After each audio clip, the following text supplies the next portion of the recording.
So I Was in This House podcast is a proud partner of My Method AI. Does this sound like you? Not enough time in the day, under a sink, facing a furnace, losing customers because you can't get to the phone in time, too many estimates to follow up with, and not enough time to get to them? My Method AI has solved this problem with their specialized AI employees who will book the call, follow up on the estimate, chat, and answer the phone 24/7, 365.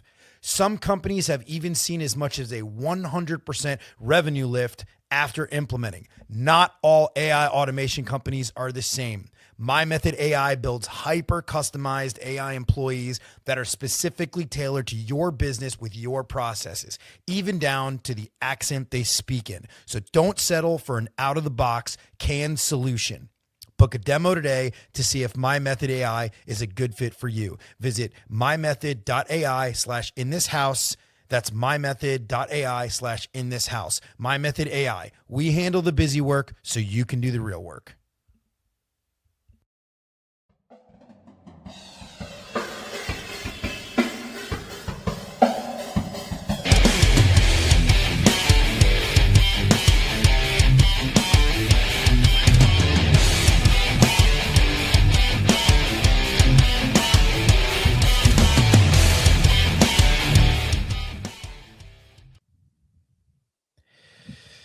Hello, hello, hello. What's going on? What's going on? Welcome to So I Was in This House podcast. I am your host. My name is Everett. And today I am joined with a remarkable individual that I have been in a circle with for, years now. Dan Friesen. Many of you who will listen or watch this may know who he is. But for those that don't, Dan, who the heck are you? Yeah, who the heck am I? Great question. For those who you're talking about who may have seen me in some previous time in their life, probably recognize me from Nexstar. I spent 17 years with the Nexstar network, helping build training, just traveling all across the country and working inside the trades. I am a business owner here in Lethbridge, Alberta, Canada. I've got two shops. We've got 40 employees. We're having a great time. We are Nexstar members, so shout out to Nexstar, Julian, Lucas, and all my boys at Nexstar. If I start naming names, I'm going to forget a whole bunch, and it's going to be mean. But those are my guys. Thad, of course, I'm a dad. I've got a business, and I'm really engaged in this thing with the trades. I kind of stumbled into it.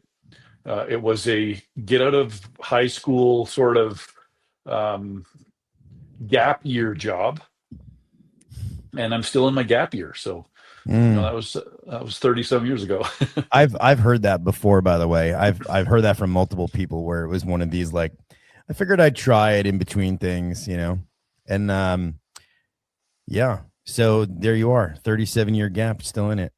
Are you enjoying the ride? I'm loving it. I'm absolutely loving it. Yeah. And it just keeps on getting better. It's more and more fun. People in the trades are they're overlooked. The level of genius you encounter on a daily basis. Folks that just didn't make it in school, didn't have whatever it takes to be good at school, but are ridiculously smart, exceptionally talented. And just being able to create a space where they get to just let their genius flow it's an amazing feeling. It's a privilege. So how did you end up getting into the training aspect of it to begin with? Yeah, great question. Completely by accident. I was an installer's helper in an HVAC business, the business that I own now. And I moved from installer to service technician, from service technician to salesperson. And when I started doing sales, I had no idea what I was doing. It was, brand new. I was quite green. I was in my 20s. No one does. No one does. Had no business being there, but I did pick up a book. So if you want a book recommendation, Influenced by Robert Cialdini, which is as relevant today as it was when I read it in the late 90s. And I did pretty well. I think I did 1.2 million in like 98. With a $3,300 average ticket. Wow, that amount in 98 is bonkers, by the way. It was a big number. Yeah. And the company was struggling. We were like, I was told by management at the time that we weren't doing well enough. And so I remember going out on a journey to find somebody out there that knew how to do this business better than we did, right? There had to be some kind of an organization. So I was searching for Nexstar, not knowing that I was searching for Nexstar, and it was still Contractors 2000 at the time. And the then CEO of the business and I had a bunch of conversations around it, and I ended up getting on a phone call with Greg Nemi, who was then the president of Nexstar, and I spent, I don't know, 3 hours on the phone with him. He gave us me name of some Canadian Nexstar members, Contractors 2000 back then. And we went on a little road trip, and we went and visited some companies and decided we were gonna do this thing. Do you think that when you said is Contractors 2000, that really reminded me, because there's another best practice group that at that time some years back was called Airtime 500. Do you think there was like some kind of or like they stole the idea? Right. The 90s and putting numbers in names, like date specific things in names. That's right. You're right. Everybody put numbers and names back then. Yeah. Oh man, Audi 5000. I'm Audi 5000, bro. Yeah. So it was a good time. So anyway, one thing led to the next, and I enrolled for boot camp. We decided as a company to do this thing. I got to go with a handful of other people from my company.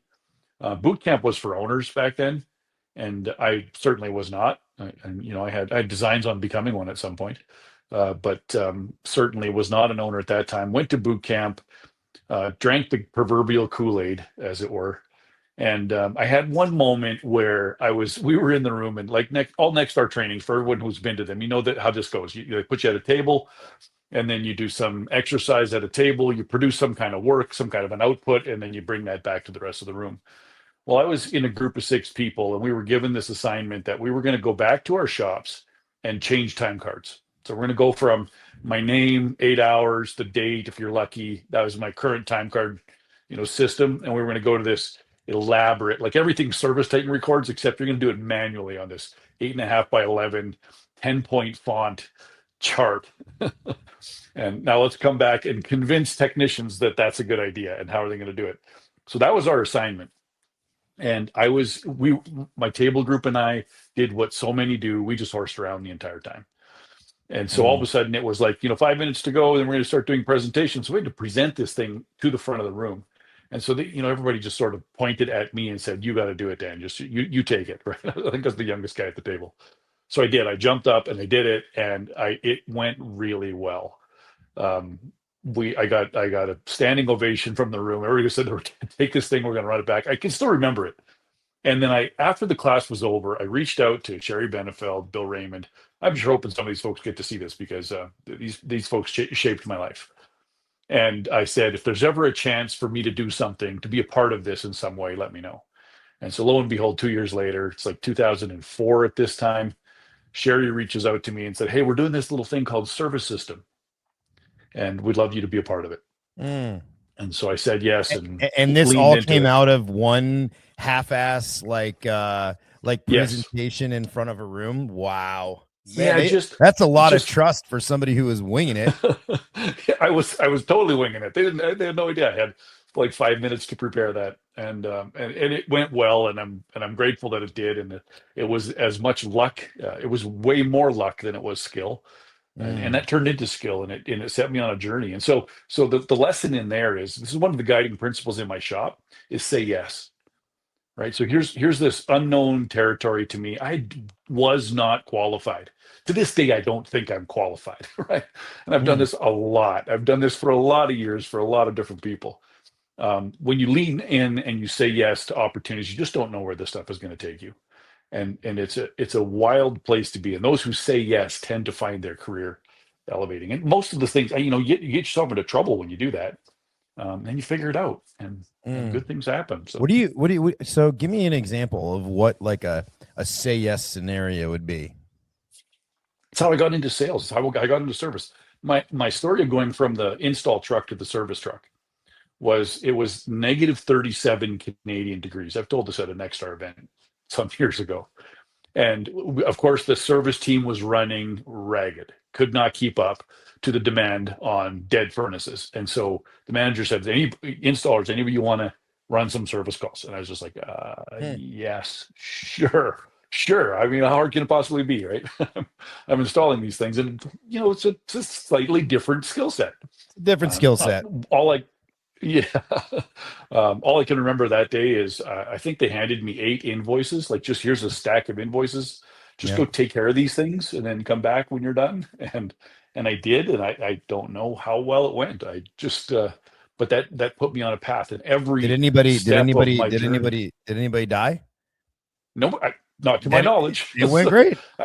I mean, at negative 37 degrees, like, people could die. So as long as people didn't die, you fixed a bunch of heaters. Yeah.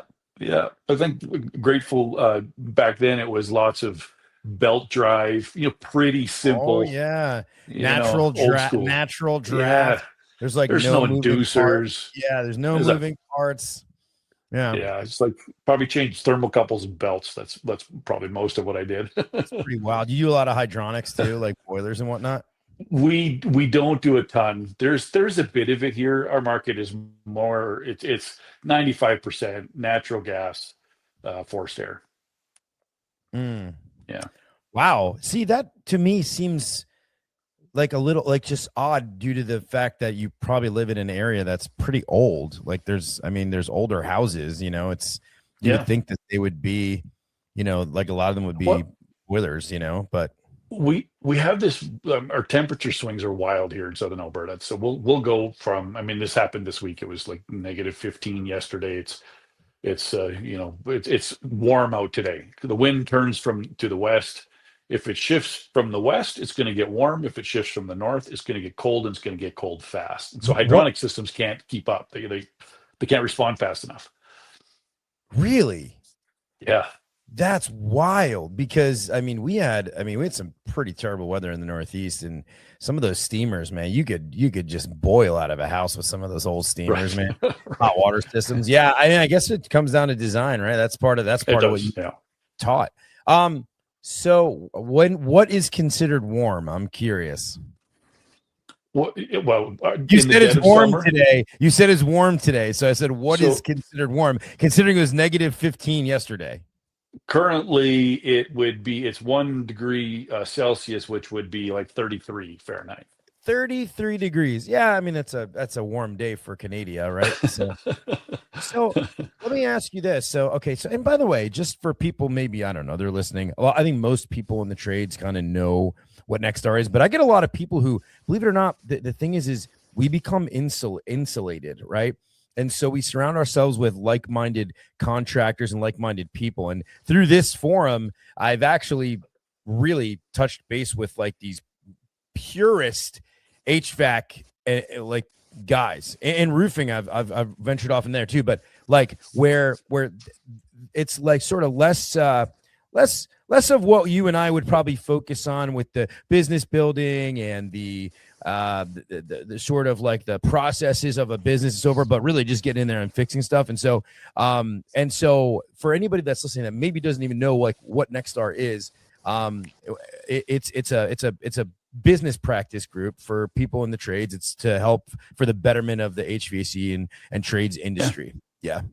And Dan, you trained there you're retired now from there, but you trained there for how many years? 17 years. 17 years. This is where the storytelling really comes into play. So talk to me. I really want to hear some of the most meaningful, impactful, like experiences you had in that role, the people that you affected, that you trained, that you were in the classrooms with, that you were doing on-sites with. And give me like one or two, like, of the greatest experiences. So I think the thing that brought me the most satisfaction over the years, if I look back at that entire 17-year window, it was the work I got to do in developing other trainers, right? So I think about the team of folks that came through there. I got to work with Keith Mercurio, Bobby Hamilton, Dave Boda. I love Bobby, dude. Bobby and I work together. I do some work for him at Copper Point now. It's a blast. He's a riot. him and Tracy. And then, that whole list, Thad, David, Blake, man, there's so many of them that I got a chance to work with, that are lots of them still there, doing that work all the time, and just watching them with just this a fire in their eyes, saying, I want to do this. I want to figure this out. And it's not easy. Was there a specific moment? Like, was there a specific thing that had happened that was like, oh wow, like that's pretty cool? In terms of the trainers, yeah, I Like think turning them I around. think Like, was Thad, there like a light bulb moment? yeah. So I think when Thad showed up, he was our first ever Troops to Trades scholarship recipient. Keith met him in New Orleans. He was waiting tables, and we invited him to come to service system. So I did that service system training in Denver. And I remember the hotel, we were at the top floor, which we were sitting and chatting afterwards. It was Julian and I. We were up there chatting after this thing was all done. And hotel staff came up, a little detour. This is one of those weird stories. And the hotel staff came up, and it's like about 6 o'clock, and they're like, you guys can't be up here after dark. And apparently there's like ghosts, and it's like a legit thing. And they were like, get out, you got to get out of here. So we're like, well, we kind of want to stay and see what's going to happen, but we didn't. We left. Missed opportunity. Yeah, missed opportunity. But then there was with Thad, he showed up to that event and was just a sponge. He was ready to take on the world. He's a Marine recon sniper. The guy is like the definition of badass, but had no background in trades, in training, in any of the stuff that we were doing. But I saw a fire in his eye. He was going to do this, and no one was going to stop him. And I got to just kind of sit back and watch and guide little steps along the way, and get to see him now. And he sends me a text message every week, a 1 minute text message of him doing something inspirational. And so I kind of get this little bit of a give back. And every time I see one of those, I feel blessed. But he took that, he got a job offer, took the job, turned that into something that turned into something else, ended up becoming a Nexstar trainer, and just seeing that development, right? And just the number of times I've got to watch that occur has been absolutely amazing. But there was of another one of a guy in the room whose name I've forgotten. You want to talk about meaningful moments? This was a guy who. Yeah, sorry. Go ahead. No. This is I want to hear about the meaningful moments. This guy showed up to the training as so many do, and he was just angry. He didn't want to be there. This was one of those, a lot of owners do this. They'll send guys to training as the last resort, which for everyone listening to this, please stop doing that. That's a terrible idea. If you're about to fire the person, just fire them. Just send them on their way. Wow. You're not helping them by dragging it out. And that's such a great lesson. Like, dude, if it's like a last ditch effort, you're gonna go ahead and invest all sorts of money in this guy. And wow. If whatever you've done so far hasn't worked, we're not going to be able to fix him at training. That's. And so we could get into a whole sidebar on that. Anyway, he was one of those guys. He was here for whatever reason he had been there, but it wasn't because he wanted to be there. That he made very obvious very early on. And he challenged me every step of the way. And there was a specific moment we were talking about the explore step where he kind of called out to the room, and he interrupted me. He says, Dan, this whole service system thing, this is pretty good. And I can see that you'd be pretty good at this, but honestly, if you and I were out there in the field together, I'd mop the fucking floor with you. It was like, oh, got it. Wow. We're going to do this right here in the class. 35 other people watching this thing. So I just engaged him. I literally pulled up my chair and I said, all right, dude, let's talk. Tell me. And he was very tight-lipped, and he held back, and he wouldn't engage. He fired the shot, but would refuse to engage in the conversation. So I left it. I went about my training. There's 35 people in the room. He's one. I just did my thing. We got to the end of the training, and he approached me. And this happened a number of times, but this one really stuck out with me because I just remember the embrace. And he approached me and he said, "I have to apologize to you." I was like, "For what?" And he's like, "Well, I didn't I had no business calling you in the room like that. That was disrespectful and it was unkind. I'm like, dude, like I'm this is not my first rodeo. I'm good with it. It's like, you're good, thank you, and we're fine. You know, I've no offense taken. And then he starts to choke up a little bit, and he said, "This event changed my life." Wow. Yeah, he's like, I he's like, So I'm was not this the kidding with same? Was this the same event? Like this wasn't a different training. This was the same. Like in the beginning, he was really hostile, and at the end, he said it changed his yes, life. 3 days. This episode has been brought to you by Slash. Running an HVAC or home services company means techs in the field, parts to buy, and jobs that cannot wait on a slow bank. Slash gives you high cash back corporate cards, real-time spend controls for every technician, and payments that settle instantly. It keeps your team moving and protects your margins. Join the HVAC and home services companies switching their fleet and material spend to Slash at slash.com or use my special podcast link in the episode description. Isn't that amazing? Yeah. It is. And this is, you know, I've said this to so many people that are living in their life and they're saying, you know, I'm doing stuff. I don't know if it's working. I don't know if I'm having an impact. I can't see. Like, just stop trying to measure what you're doing and just do it and live into it, because you don't know. You don't know. I firmly believe that every conversation, every contact I have with another human being alters their path and mind, even if it's in some imperceptible, small, half a degree further in one direction. But the sum of those is my life today. Right. And so you just don't know when a sentence I said in service system training to some guy that didn't want to be there sent him home to have a meaningful conversation with his wife that changed the course of a relationship. Like, you don't, and I'll never know. And it's okay to not know. But just knowing that, just living into the moment and saying, all I have is right now. So be here, be present. This guy wants to attack me. Let him attack me. Let's go, man. Let's have and go. Right. Isn't it nice? Isn't it nice to know, though, there are the times like this where you did find out that it was impactful. Like, oh, this is a good question. So give me one other circumstance similar to what you're talking about where, like, you know, you train somebody and then all of a sudden like that, or maybe it was a turnaround and maybe it was like they called you, or maybe they even told you at the end of the thing. And I mean, try to get specific if you can. Like, I'd love to hear one other of these stories. So there's I'll go to a different one. This is my buddy Dominic Carr. Hopefully I'll shout him out in there, or I'll forward this to him when I get it. He reached out to me after Nexstar. So when I was kind of all done, and he was sharing with me how the work I had done, you know, whatever I had said in some moment had, you know, altered the course of his life and in some really meaningful way.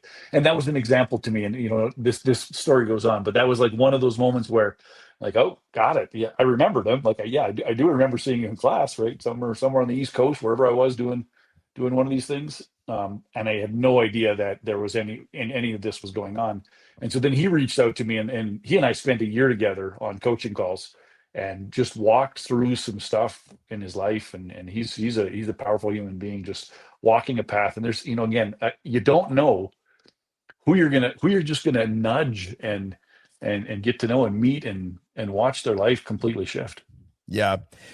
Do you mind if I share something with you? Please. There was this guy, young guy, played high school football, played a little bit of college football, tall, lean, you know, and when he came to me, he came to my office. He's like, hey man, at the time we had lead generators. These are like the annoying people that stand in the store and they're trying to get hey, set an appointment, please. And he was doing a pretty good job. He had some like longer hair and he, so he comes, he's like, hey man, I really want to be, you know, I want to be a sales rep. I want to be a CA. And I'm like, okay, so, you know, what does that look like? How are we going to work towards that? And, you know, I didn't really know, like, I at the time, maybe I didn't think he really had the stuff, you know, but he was trainable and he was a, you know, good soldier. So eventually, after a few visits where he's like, can I? I was like, okay, you know what? I like your tenacity or whatever. He comes in, he's got his hair completely trimmed up, like perfect, like cut the hair, almost like put the glasses on, like buttoned shirt, everything looked nice. Like this guy was prepared. He's ready. And I watched this happen, this evolution happen. And so, of course, when you first hit the road as a sales rep, man, I mean, it's tough, dude. It's the toughest job in the whole industry. I mean, it really, really is. And there is so much at stake because people don't realize like it's a once every 15-year kind of thing. And it's super important. It's really expensive. People are fearful about it. It's very difficult to communicate this stuff. And so it takes a specific type of person. I thought he was going to really fall on his face. Well, he had a little bit of success and we both moved on into other companies. And I get a message from him on social media, TikTok. I don't really check it that much. And I see a message from him and I'm like, he's like, I couldn't find you anywhere else. And I have this screenshot. It's amazing. I mean, and he goes, I just want to tell you, like, I'm married now.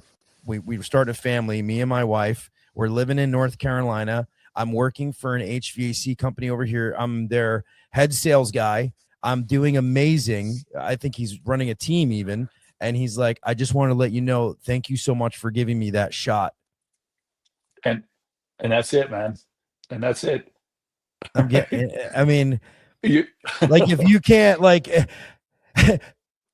Dan, let me ask you a question. So you did HVAC sales and you probably afterwards, like, going into training and whatnot, you probably can't make nearly as much money, right? I mean, it's just the way it works. Usually, right. I mean, sure you can on sites, whatever the case may be. But the reality is that most people who are successful at sales can make more in sales than they can in like leadership and other things. Yep. And then you like ask yourself, like, why in the world would I ever subject myself to like the leadership aspect of it? If you were like a really good actual rep on the road, like why would you ever do that? And then I think about that story and I go, oh yeah, that's why. That's why. Yep. You're compelled to give, to just share with other human beings. And it's this, I don't know. I think we have a responsibility to share this stuff. I think about the young guy in at Tim McHale's shop when I was there a couple of years back, and we did some training and came out of it, and I was standing in the parking lot with him after the thing, and he's like, Dan, I just want to do what you're doing. I just want to be where you are. I want to, like, he's inspired. He's ready to go, right? And I remember looking at him and I said, like, dude, this thing, just stay the course. The mistake that we make when we're young is we think that we're going to change our lives by changing our surroundings. You don't. You're going to change your life by changing your internally, right? You can do both. You can do both. You can do both. Yes, but it's the danger is when we start going from job to job, hoping that the next job is going to be the one where the circumstances are going to be just right for me to succeed. A little adversity in whatever job you're currently in is exactly what you need. Says the guy who, as a young man, avoided adversity like every other human being. Yeah. But anyway, I said to him, Joe, this thing is going to go slower than you want, but it's going to go faster than you think. And I think that advice holds so true. You got some zingers, man. Yeah, that one stuck, and I've had the chance to repeat that to a few other people. We want it to go so fast, but just blink twice, and I've got a grandson now, and I'm living in I'm a blessed man, and life went entirely too fast, and and back then I wanted it to go faster, right? I actually think I think it didn't go as fast. I actually think that part of it is that you think you're old because you have that humongous beard. I bet you if you shaved that thing off, it would take off 20 years, 100%. But you look like a sage. You look like a wise sage. When this is probably 15 years ago, since I've probably had the beard for at least 12, maybe. I've had it for a significant length of time now, at least. And it started when I just let it get past stubble to, like, I had a little bit of growth. I was still training for Nexstar. And my joke was that all of a sudden the word wise started showing up in all the evals. So at the end of the class, we'd give them the evals, what was your impression of the thing? And like all of a sudden it's like, so much wisdom. He was so wise. I'm like, this, like literally there was a correlation to beard and wise. It's a good lesson in so they say now there's all sorts of data out there on how long it takes for somebody to make some sort of judgment on you just based on your appearance. Never even open your mouth, never say the word. Right. You know what it is now? Do you know how long it takes? I 0.8 seconds. I've heard lots of different. Is it? Yes, Yeah. It's less than a second. Yes. Less than 1 second, somebody will make some. Now you can change that, right? You can influence that but immediately, boom, within less than 1 second. And so you're a wise sage. Tell me about the State of the Union right now. I'm really interested. I'm going to pivot here because you are wise. You have a lot of wisdom. You've been doing this a long time, and I'd be so interested to hear your take. And I would like to dive a little bit into, if it's not too controversial, into what happened with Nexstar, how they let go of all of their PE backed companies, which I thought was the right thing to do, actually. And I'm a fan of it. I think it helps the organization. I read a lot of the posts leading up to it. I know there was a huge revenue loss there, but I'd love to hear your input on this sort of State of the Union. Yeah. So just to go straight into the Nexstar conversation for a moment. And again, I bleed Nexstar. I've been a part of that organization my entire adult life. Like, it's shaped my career. I would not be where I am today without it. And forever grateful to everybody who's in that team. And I was at super meeting when Julian announced that they were going down this road, and everyone sort of saw it coming. We heard it was coming, and they were making this decision. I can't imagine being in the boardrooms where they were trying to make this decision. Like here, like, a third of our membership or whatever the numbers are. Don't quote me on that. I'm not privy to the actual numbers. A lot of the numbers. Yeah, a lot of significant number, a significant number, and that's got to keep you up at night, right? And so for a group of the board of directors to put their heads together and mull this over and weigh out the pros and cons and go down this path. I mean, I'm just 1,000% supportive of it.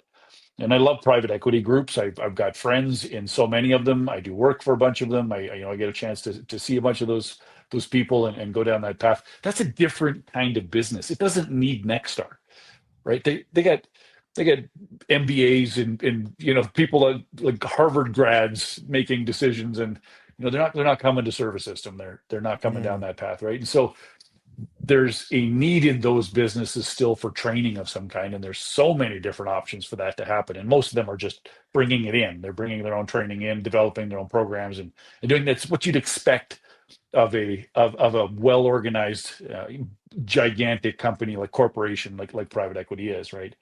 Nexstar's move to get them out, I feel like there was a line in the sand, and either you were going to start catering to this different business model entirely, or be who we are. And Nexstar's mission is to make take the greatest tradespeople in the world and turn them into the greatest business people.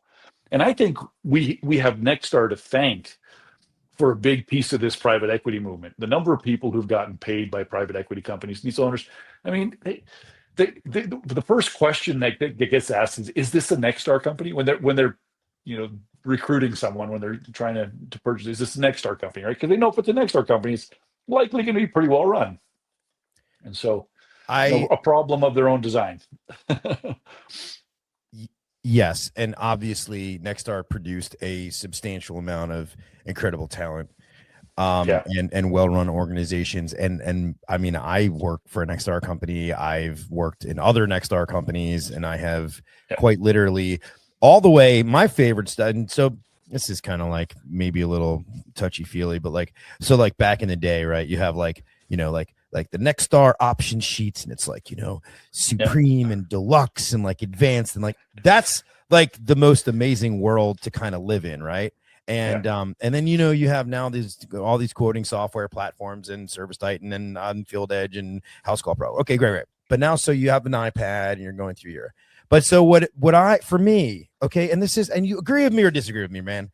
Okay, it's like I want the pen and paper, man. I want the form so I can talk to you and write stuff down and make notes, and like it's more human to me than, and then like I can go in the iPad and like, you know, select the one you wanted or whatever. But anyway, what do you think?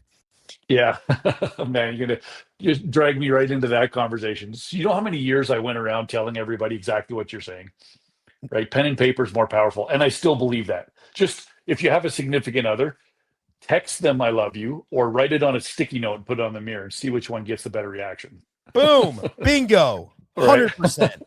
Right, and so the brain writes, the hand doesn't. And here's what's so important: what I can't do on a tablet with typing. Now I can if I use the pencil and I use a note and I can scribble. There's a representation of that, a version of it that can be created digitally.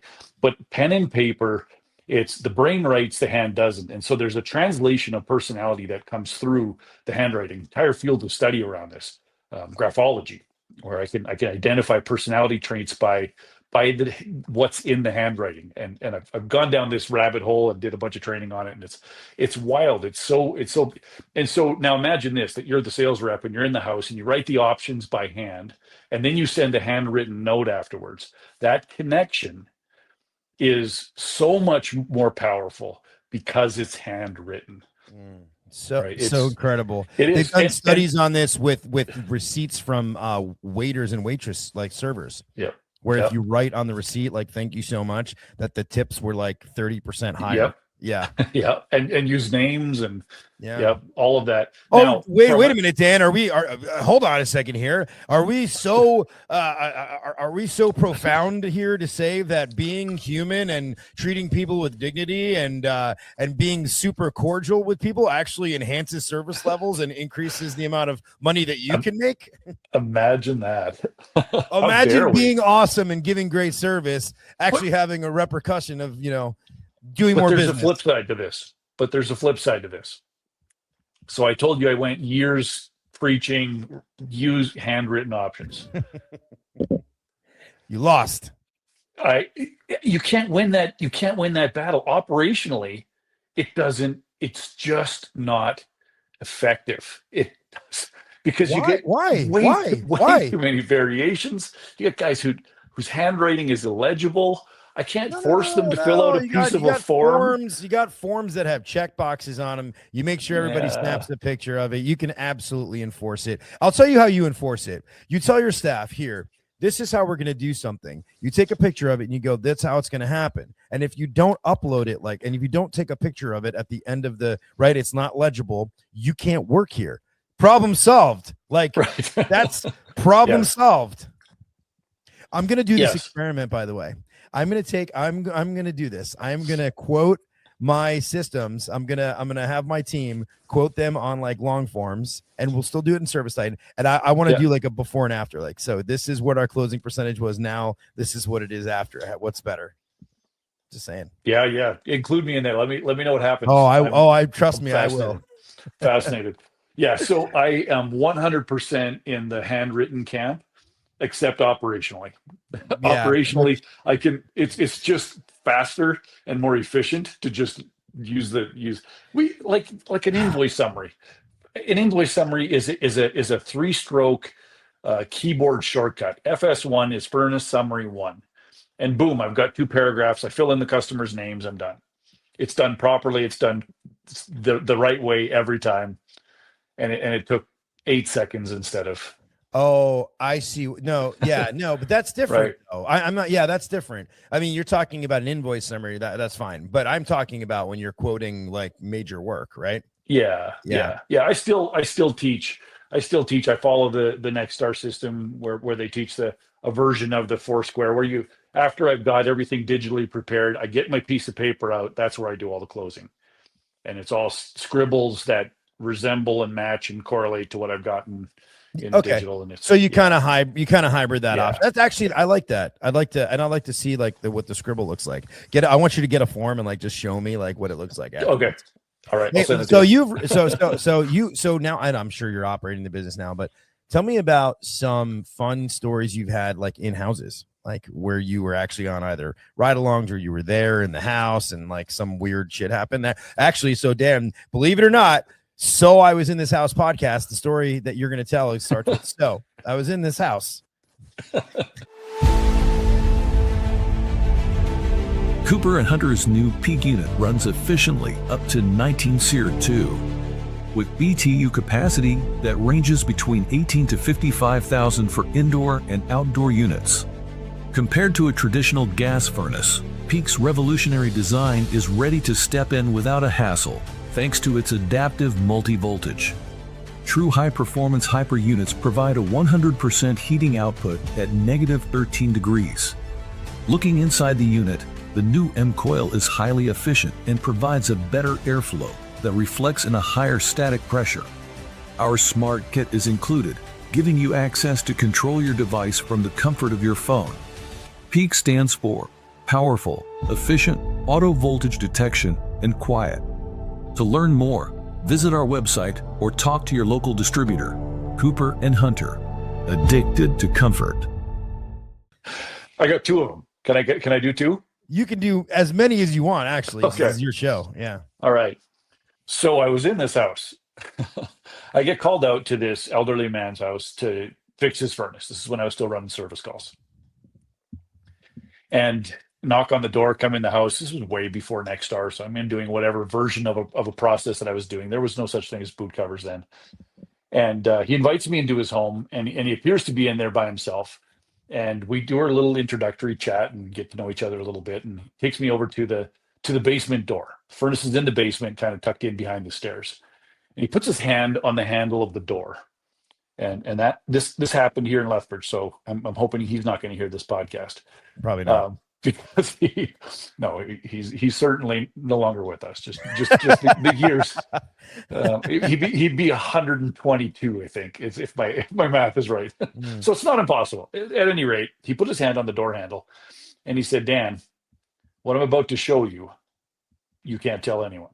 Oh, okay. Right.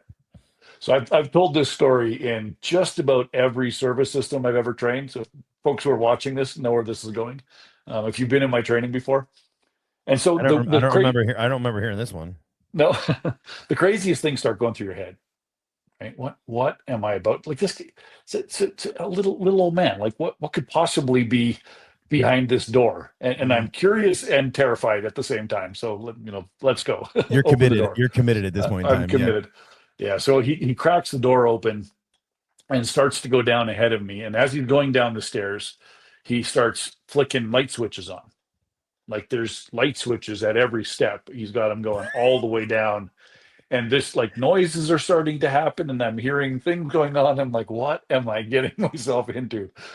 Dear family, I love you. I probably will never see you again. Send the text message.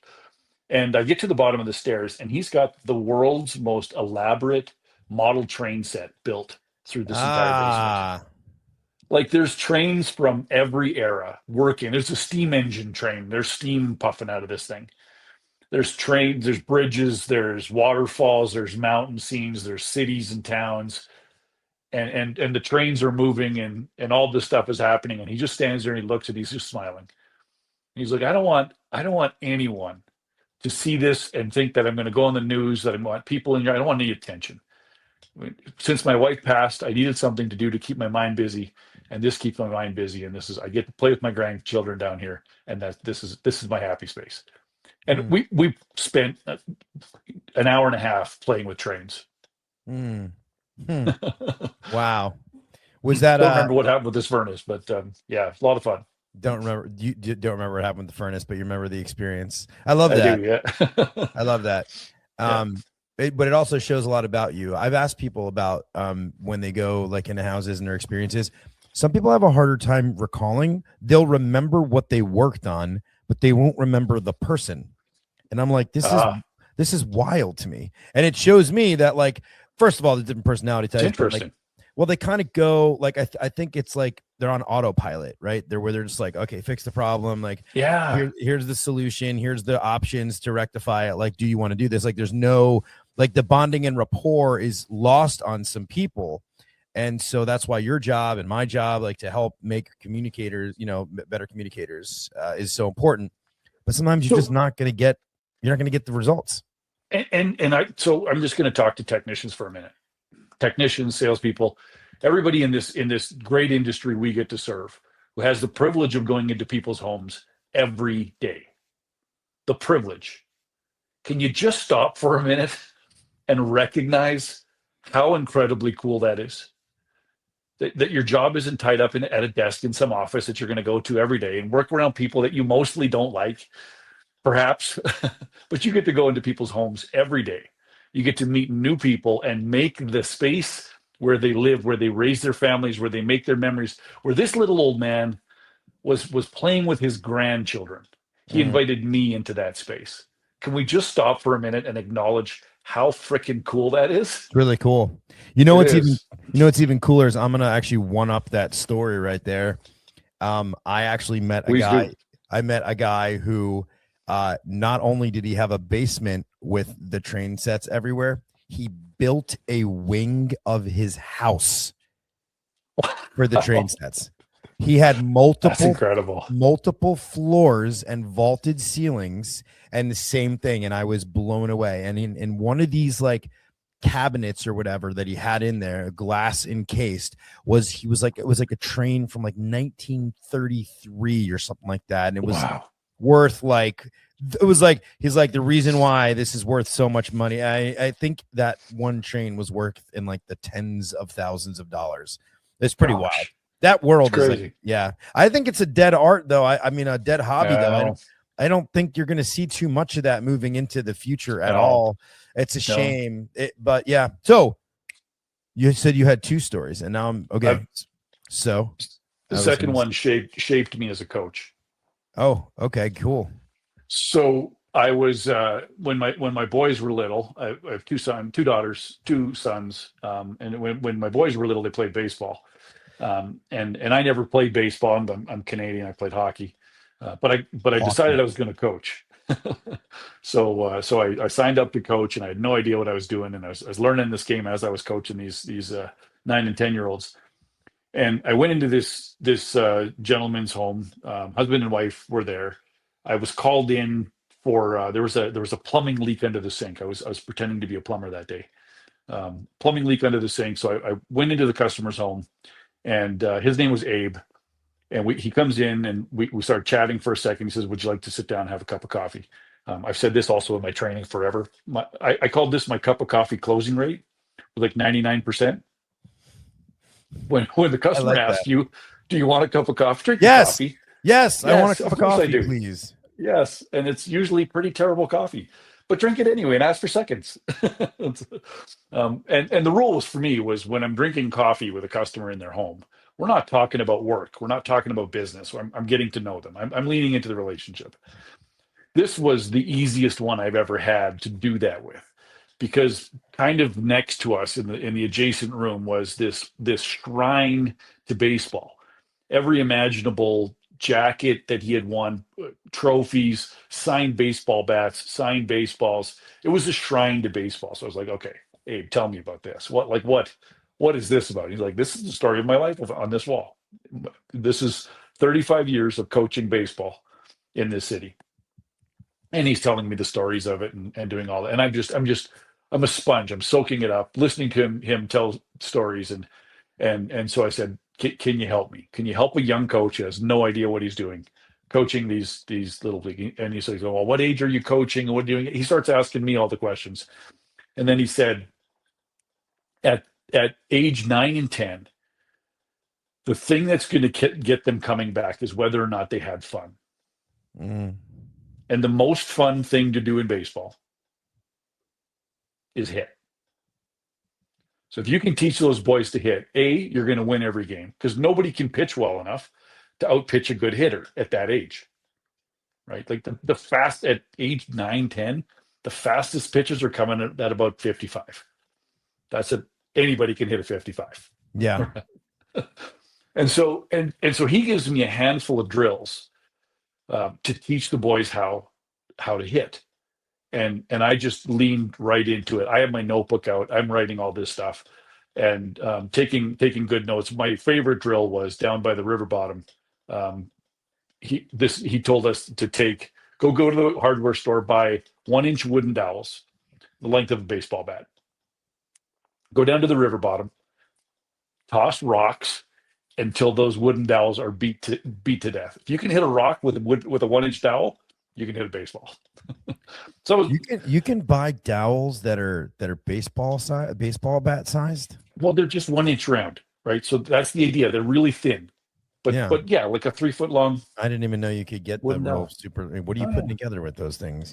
IKEA furniture? I don't know. We were hitting rocks. That's cool. Yeah, that's awesome.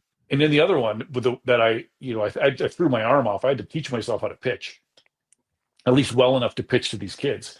He said the mistake we make is we do soft tots pitching, and that we bring the net up close and we underhand things. We hit it against the fence, and all that teaches hand-eye contact, bat to ball contact. I get why we do all those things, but then we do all that, and then the first time I actually see a pitch coming at me from the mound at the proper distance, with full speed, is in a game. Yeah, and I haven't seen that in practice, right? And so he said, get on the mound and throw your arm off. That's how you're going to teach those boys how to hit.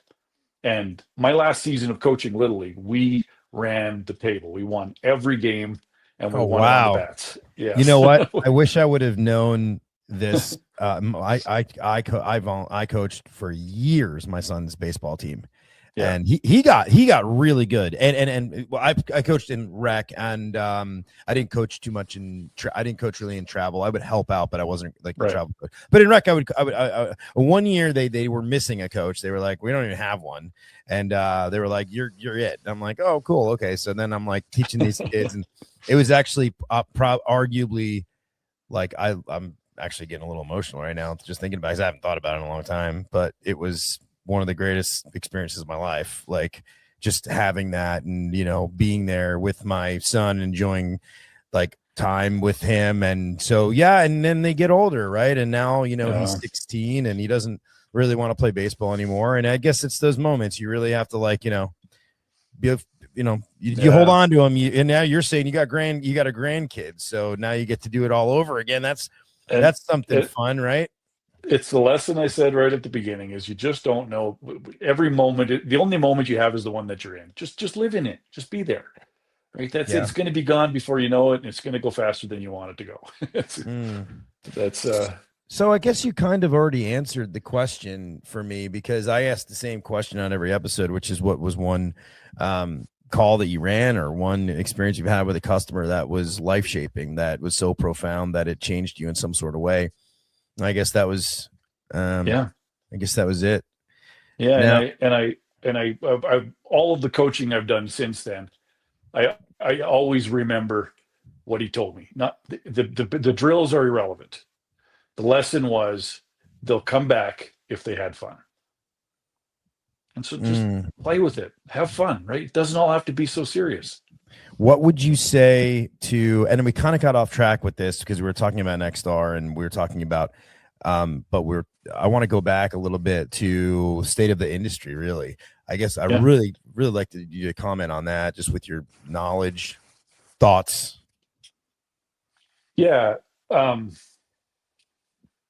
So private equity has changed it, and yet it's created space for more of what created private equity to begin with, right? So suddenly in the marketplaces, you're finding that there's additional room for more smaller operators to come up, right? Those are there is room for those people to be there. I don't think private equity is not going to go away. We've watched in my career, I've watched several of these consolidation, these roll-ups occur. And they happen with a certain degree of success, and then they peter off. And undoubtedly, and there's stories of this already inside the private equity space, and that bought some companies, and then it didn't go so well, and they some of them are still figuring it out. How are we going to solve the leadership problem, which is the biggest problem when you're doing this stuff? Who's going to run these businesses? They're so high touch. There's so much personal connection that's required between management teams and field staff and customers. It's not just a machine you can turn on and then set it and forget it and let it run. You and I know that it takes a lot of interpersonal connections, and So how do we solve that problem? And they're working on it, and they're doing really well with it. Some better than others. So I don't think private equity is going away. I think that that those businesses are creating space they're creating space and they're creating necessity for the mom and pop shops, for the private operators to do better.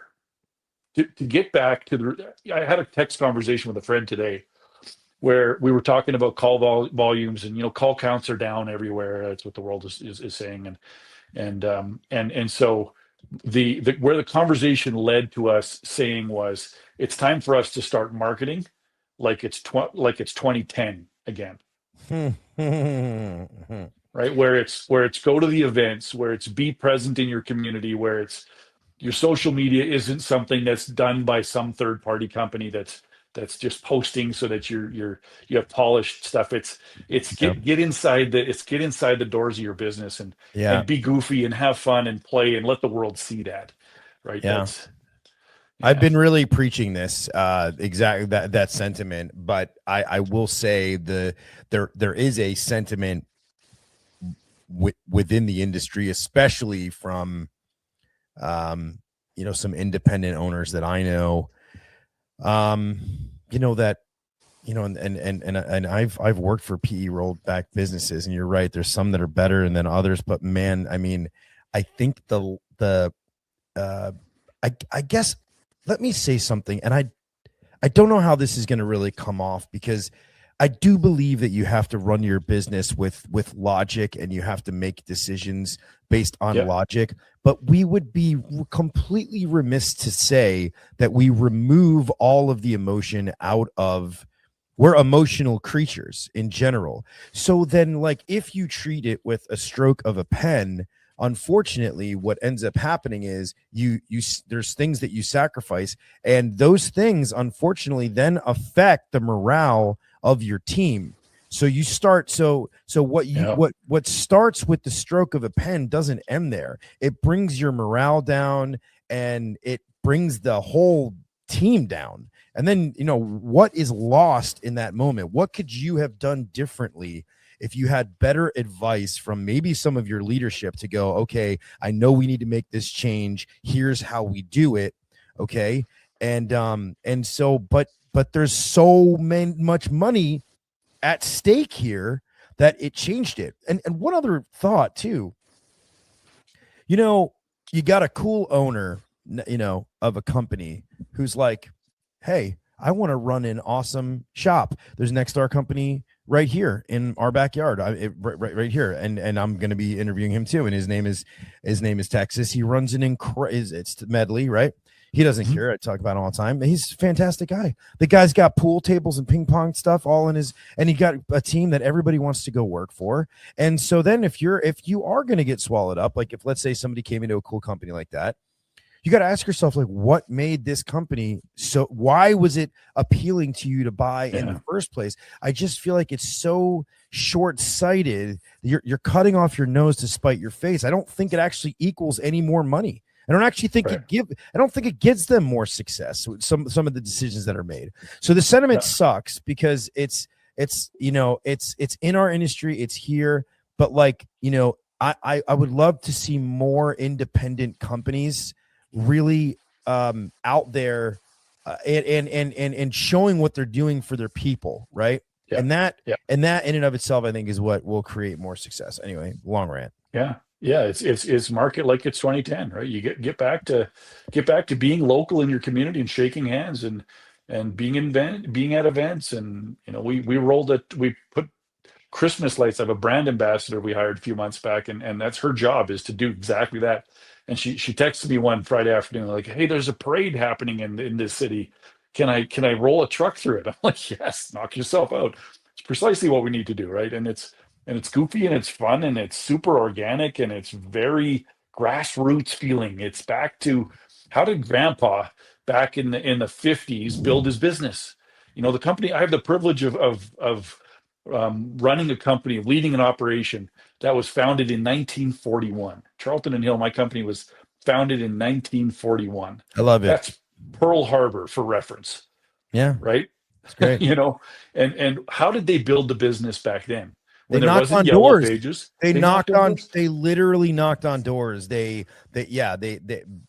I mean, the market was very, very differently, and you're right. You're going to have to do that because you know what? Yeah. You don't have $200, $300, $400 per click for you to go ahead and spend the kind of ad spend in some of these markets for you to get PPC, because everybody, and the game's gotten way more sophisticated. You've got these ridiculously sophisticated players in every single market now who are trying to, navigating and figuring it all out, and lead acquisition costs gone up through the roof. So yeah.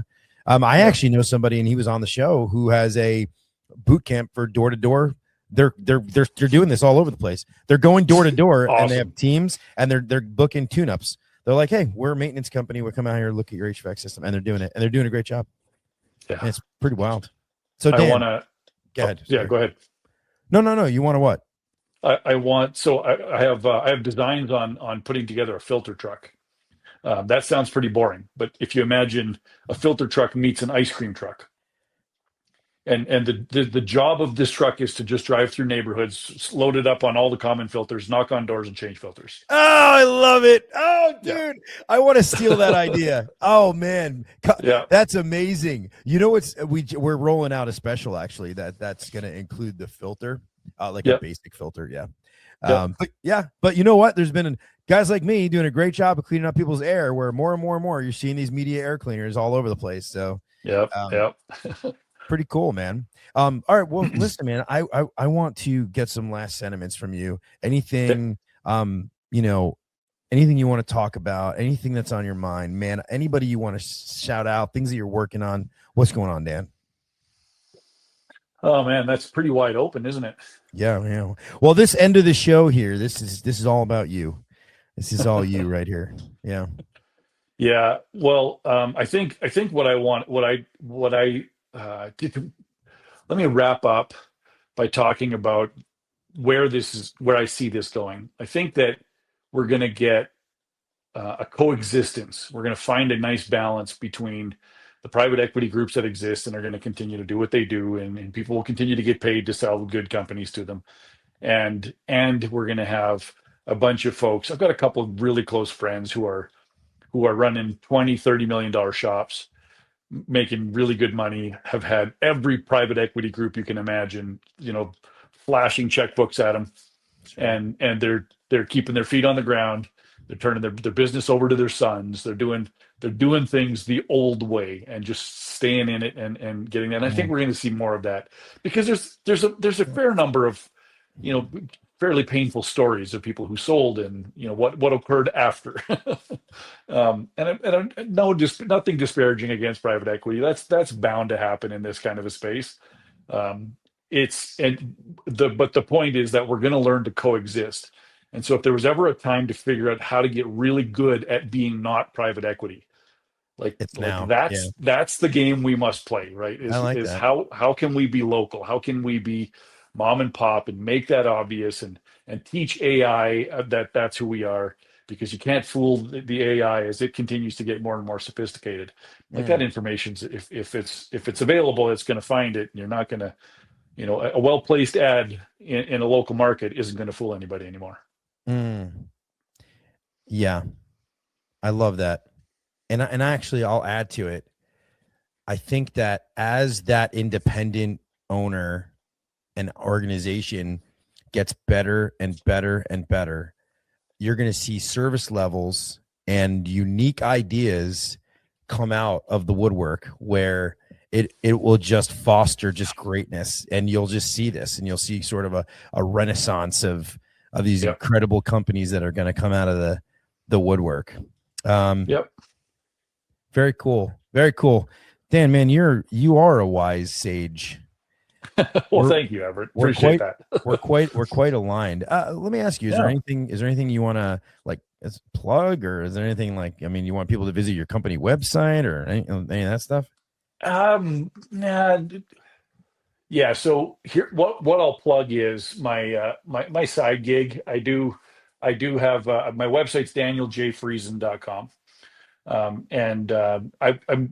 trying to build out the keynote speaking business, leadership development stuff, where I can just walk in, and I've done this for a few different companies already, and I've got some traction there. So if it's anybody that you're going to put together your corporate event, your annual event, and you're looking for a speaker, I do that. So when I'm not running companies and doing all the other things that I'm very busy doing.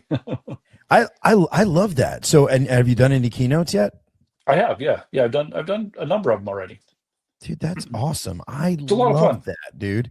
I love that. Now, do you work with are you doing it all yourself? You have an agency that's helping you out with Nah, so far it's just been all myself, and that's been good. I am writing a book. I've been saying that forever. For my friends I've promised the book, they're going to be like, yeah, whatever, Dan, we don't believe you anymore. It's 80% written, so What's the book? What's it about? It's leadership development. It's the leadership story, and it's my favorite topic. Through all the things that I learned in my journey with Nexstar and in this industry, leadership is my pet project. It's my favorite thing. So, yeah. So you're writing a leadership development book now, because you've now put this this is going to be put out there, and a lot of people are going to listen to this. Okay, This is wild to say this. Ready? So in the last 90 days, I think I've had over 150,000 people come and see, look at my site, listen to podcasts, YouTube, the whole deal. You put LinkedIn, put it all together. It's pretty wild, man. And okay, you man, I know it's I'm so blessed. I'm ready. Very cool. Yeah. And actually, when this all gets put together, actually, there'll be there's sponsorship stuff and all that kind of. But anyway, it'll be fun. I love that for you, man. I would love to listen to you. I mean, you and we're sort of really aligned on a lot of those things too. And I got so much out of the Nexstar network in general. I still do. So. Super cool, man. Well, listen, congrats on just a life of success, and I can't wait to read your book. I can't wait to read your book, so I'm gonna hold you to it, and I'll be getting one of those copies. It's getting done. And rock and roll, brother. Hey, man, I appreciate you, dude. All right, thank you so much, Everett. This was a blast. Thank you for having me on the show. See you, man.